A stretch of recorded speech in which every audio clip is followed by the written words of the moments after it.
Let's go pro now as Game 4 of the American League Championship Series is tonight as the Houston Astros hang on to a 2-1 lead over the New York Yankees. Tonight's game, originally scheduled for last night, was postponed due to that New York rain. It's all good for the Washington Nationals, though, who have kicked their feet up on the coffee table and popped a bottle of champagne as they await their World Series opponent following their sweep of the St. Louis Cardinals in the NLCS. So now we wait and enjoy some October baseball. Folks, now let's hop in the car and take Highway 10 east to Lambeau Field as the Green Bay Packers snuck out a 23-22 win on Monday over the rival Detroit Lions. The highlight of the game was not Jamal Williams' coming out party after being injured or Alan Lazard going bananas in his first real action of the year.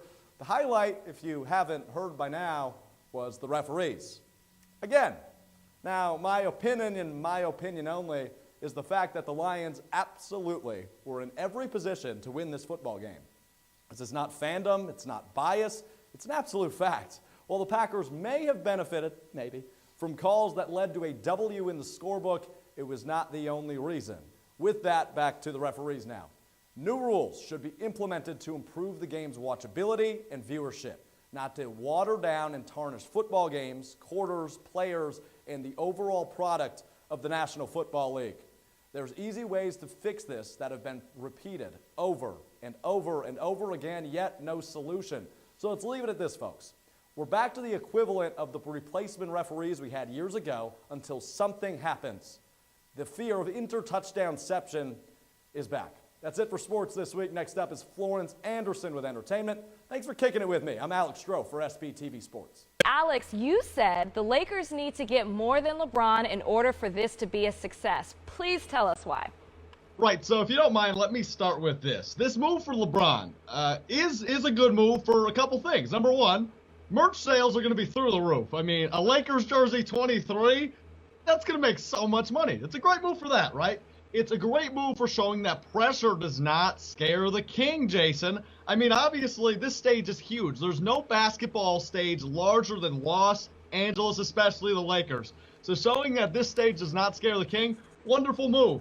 But it's also a good move for putting LeBron stuck at 3 rings for the time being, because in this conference, you and I are in agreement here, you've said it before, he's not going to win. I mean, he will not win. Look at this supporting cast around him. There's no Kawhi, no Boogie, no Paul George. They're not there right now. He's got Kentavious Caldwell-Pope, LeVar Ball's son, a washed-up Rajon Rondo, Lance Stevenson, who likes his ear more than basketball, and JaVale McGee and Brandon Ingram. I mean, this supporting cast is just as bad, if not worse, as this Cavaliers team he brought to the finals this past year.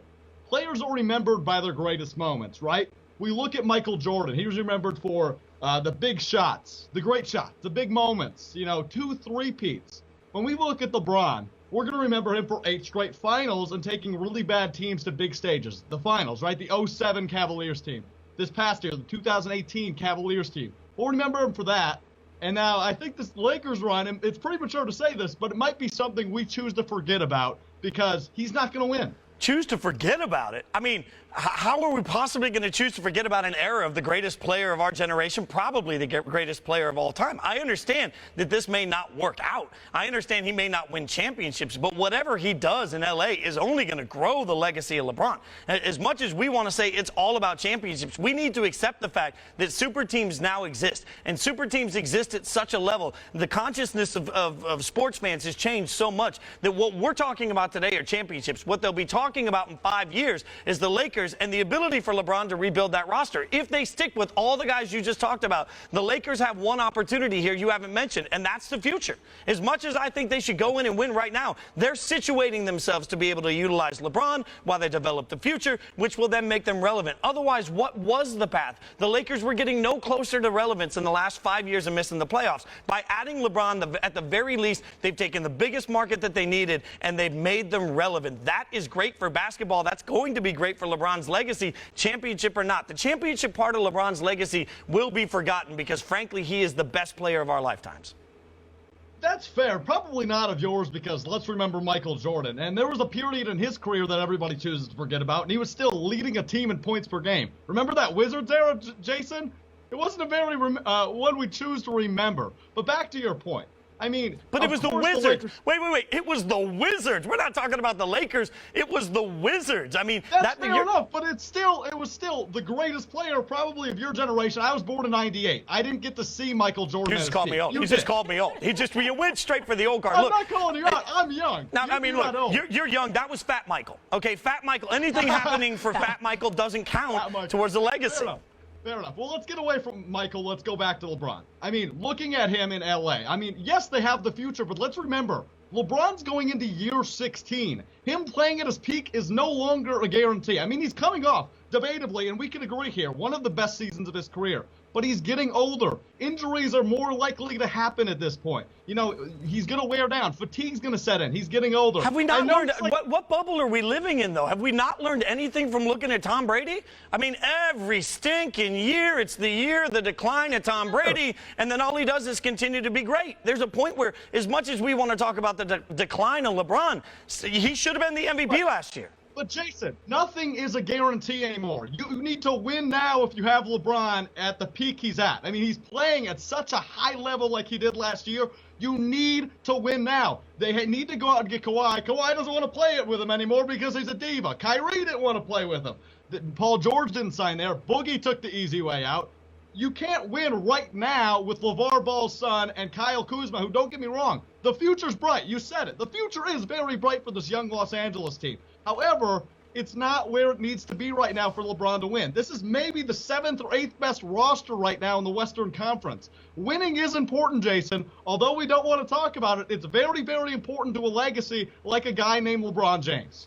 And I do completely agree with you. I believe that they're in win now mode. If you watch First Take this week, I'm not going to reverse my stance on that. They are in win now mode. The judgment of LeBron won't just be, though, and through all of it, won't just be in the way they win. It'll be in the way he leaves this franchise. What state is this franchise in? Because as much as we want to talk about the Cavaliers and how they're going to be irrelevant for a generation, the Lakers won't stand for that. If he's able to get people over, especially next summer, if he's able to land other free agents that do want to play with LeBron, if he's able to take the Lakers and put them on a path that leads to a championship, even if it doesn't happen while he's there, if he's the impetus that gets them to championship level basketball, that will be remembered as part of his legacy and part of his positive for bringing the Lakers back to relevance. Yeah, that I can agree with. I think First Take, I think you were there when you talked about they cannot wait to put a statue outside of LeBron James, because if he does that, I mean, obviously he cements his legacy as a GOAT. There is no question about it. If he can lead this team to a championship, but let's face the facts, man. LeBron's got what? Let's say, I mean, this is a 4-year deal. So in the next 4 years, this team isn't going to win a championship. To professional sports, things are getting fun in the National Football League, ladies and gentlemen, as the next wave of potential superstars got to show off their natural abilities and intangibles at the 2019 NFL Combine in Indianapolis over the weekend. From DK Metcalf of Ole Miss showing he's a rare breed as a large wideout, to Oklahoma quarterback and Heisman Trophy winner Kyler Murray demanding the spotlight without even participating in a workout. We saw speculation and rumors begin to form and the futures of franchises come to light. Let's start with this. Who are some of the future stars that impressed you guys at the NFL Combine? I know I mentioned 2 names, one that didn't even participate in workouts, and the other who's an absolute freak of nature in Metcalf. Any other names, or even if you want to jump on those? Here with UW Stevens Point head football coach Greg Breitbach ahead of Saturday's matchup on the road against UW Oshkosh. Greg, let's recap first, and then we'll dive into the Oshkosh game coming off of you're 1-0 in conference play right now, a 30-16 win at home over UW River Falls. On Saturday, you forced 4 turnovers, you put 30 points on the board. You got to be pretty freaking happy with where your guys are at right now, right? Oh, there were some good things that happened in that game. So looking at those points of emphasis and looking at UW Oshkosh, also 1-0 in conference play, narrowly escaping at UW Stout last week. Anything you saw in that game throughout the week of breaking down film? Greg, as a head coach here at Stevens Point, you 1-0 against UW Oshkosh. So what have you said to the guys this week to make sure you go 2-0 in conference play and 2-0 in your head coaching career against UWO? Kickoff between the Titans and the Pointers from Titan Stadium in Oshkosh is set for 1 p.m. on Saturday for the UW Stevens Point Athletic Network. I'm Alex